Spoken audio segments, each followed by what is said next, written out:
Welcome to Brown's Rod and Custom, your home for street rods, muscle cars, and Volkswagen content. This is my dad, Big Ron. He's our body man and fabricator. This is my beautiful wife, Megan, our editor-in-chief and supporter. And this is me, Adam, the designer and mechanic for our projects. If you find our videos helpful, like and subscribe for more content. Hey everybody, welcome back to Brown's Rod and Custom.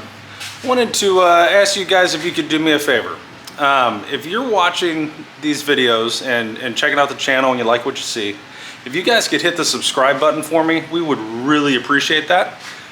We are working our way to trying to get monetized so that we can build bigger and better cars and more builds and so on and so forth and keep doing this. And that would help us a lot if you guys could do that for us. So that's really all I got for you. Really appreciate all of you.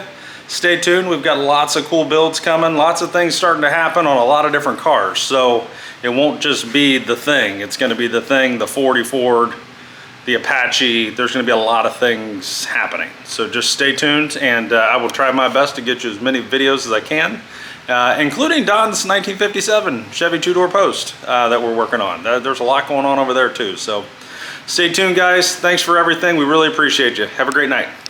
Hey everybody, welcome back to Brown's Rod and Custom. Happy Friday night.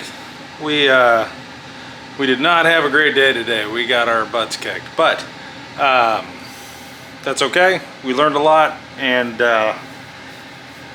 Monday morning when Holly opens, they're gonna get a phone call and we're gonna discuss what's going on here and see what our options are. Short of just taking it off and spending another $500 for an Edelbrock. So let me show you what we got and what kind of happened. So 1940 Ford, start off with that. This carburetor that you see is the one off of my 63 Chrysler 300. It's a Holly Street Avenger 670.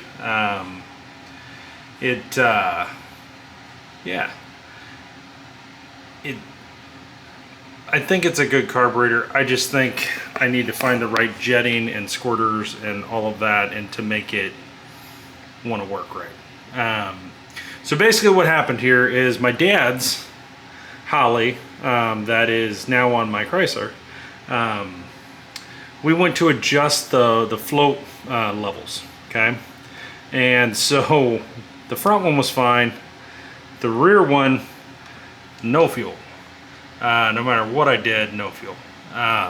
Ran that nut all the way up, all the way down, in, out, clockwise, counterclockwise, no fuel. And that's with the ignition on, not the car running, but on accessory with the fuel pump running. So we pulled that off, thinking there's got to be a problem there, and put this one on. What we're looking at is it idles amazing. Well, it did. I probably fouled out the plugs and everything else at this point. I've tried to tune this thing for the last like 12 hours. So, and tune out a lot of weird things that were happening. So anyway, this one, floats levels were good.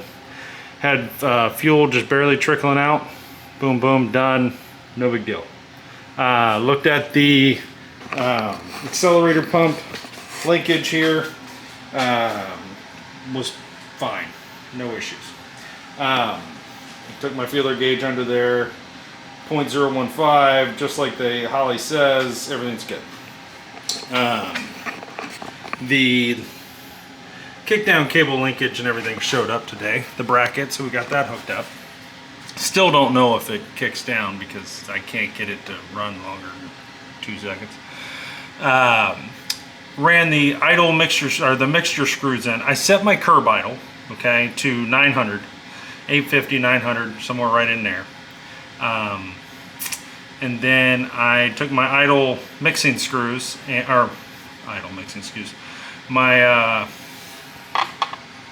those, and ran them all the way in, and then backed them out a turn and a half on both sides, and started it up.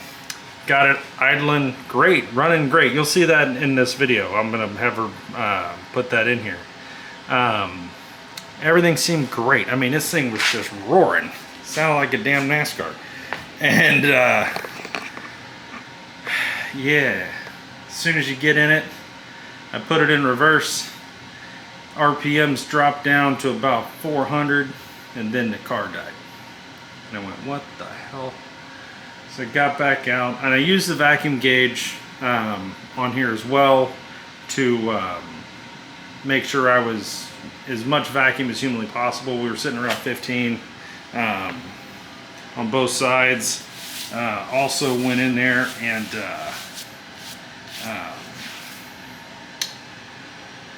adjusted the idle again, went back around, did it again. I mean, I've done this umpteen times at this point. Everything seemed fine. Had Ron get in the car, put it in and drive, and hold the brakes so it didn't run me over, and tried to adjust it there too. No matter what I did, it wants to die. This car has died on me more today than it ever has. Before today was 0. Today I probably made about 10 trips around the block, and it died on every one of them multiple times. I'm okay when I'm going, but as soon as I come to a stop at a stop sign or something, it just drops out. Like it's starving for fuel. Now I'm running around 6.5, 7 PSI on the fuel. Holly says to be between 5 and 7. So on my lovely gauge here, I was there. So fuel pressure's right. I know I got pump, I know I got fuel.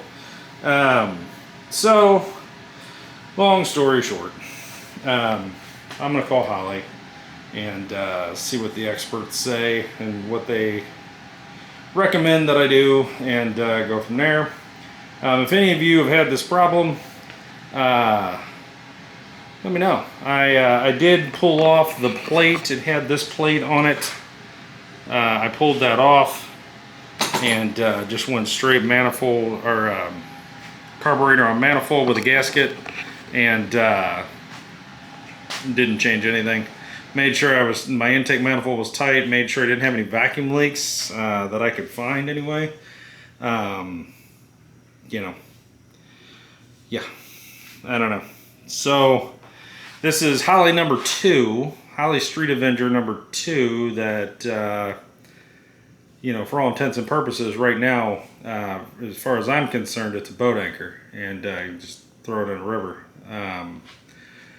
Just tired of fucking with Hollies. I've been messing with these carburetors for years now on these 2 cars, this one and the Chrysler 300, and they just, you know, you think you get them right, and then they're not right, and then it runs like shit, and it fouls out plugs, and it just, no matter, I'm getting there. I'm getting to the point where, and this really became the thing with the Volkswagen thing, where I started changing out jets and stuff. That was my first experience of doing anything like that. So I'm sure I'll have to change out some things, squirters and this, that, and the other on here, and God knows what else, and that's fine. I'll bring all that to you as we do it. We'll do it together for the first time. And but that's kind of where that's at. Didn't get very far today, even though, you know, I'm having fuel issues, which, you know, before we put the transmission in, I didn't have fuel issues, so that's kind of weird. So anyway, on the 73 Volkswagen thing, Ron did weld up some of the bumper today. You guys can see that here. We got the 2 wing caps welded up, the holes, and then the extension plates put on. We just got to grind it down and everything, make it look pretty. Tomorrow we're going to start attacking the holes here. These big holes are staying, but all the other random where they put 50 different license plates and God knows what on it, we're going to weld those up and make it smooth. That's going to happen tomorrow, as well as I'm just going to leave this alone till Monday, and then I'm going to attack the wiring here tomorrow. I'm just going to start working on that again. See if I can't figure out, I think for starters, why my rear lights are on all the time, even with the key off. As soon as I hook up the battery, the lights are on, so I need to figure that out. And then the turn signals, why I don't have turn signals, and why I don't have low beam headlights.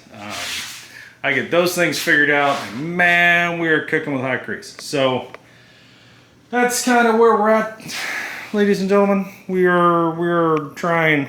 Some days go better than others. I know this is a good motor. I know the transmission's good. It works great. I couldn't tell you if it kicks down. I couldn't get it to run well enough, long enough to even get to that. Basically, from idle to about 1,800, 2,000 RPMs, it just is all over the damn place and just stumbles, and it's terrible. 1 minute it stumbles, the next minute it loads up and then launches. I mean, it's not great. So, gotta figure this out. But otherwise, that's where we're at. We're gonna keep working on these things and keep bringing you content. And yeah, see where we get. So, stay tuned. Thanks for watching the channel. Really appreciate you guys. Hope you have a great weekend, and we'll have more for you tomorrow. Thanks for watching, guys.